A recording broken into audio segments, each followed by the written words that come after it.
Hi, welcome back to another quick guide. Today I'll teach you how to configure JoyToKey. And it's literally an easy process, so make sure to watch until the end of the video to know how it's done. To configure JoyToKey, follow these steps.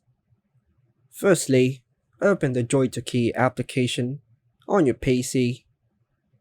Ensure that your controller is connected to your computer via USB or Bluetooth and recognized by your system. You can create a new profile by clicking Create and naming it, or open an existing one.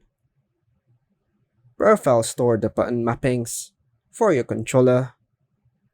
If JoyToKey doesn't automatically enter configuration mode upon detecting controller input, you can manually enter it by accessing Settings, clicking Configure, or selecting Configure Joystick from the menu.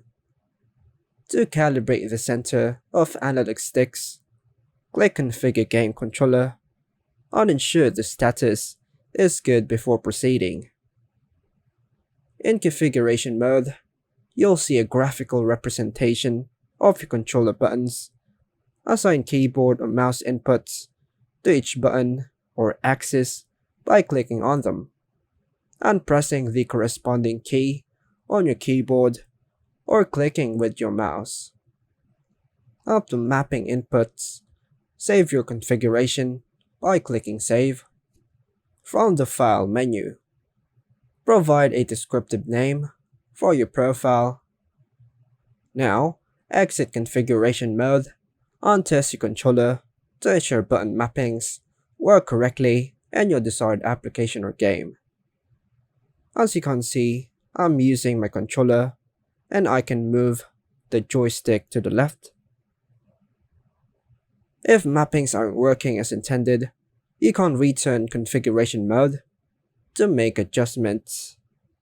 By following these steps, you can effectively configure JoyToKey to suit your preferences and control various applications or games with your controller. And that's all for now, folks. Hope you like and subscribe. Thank you.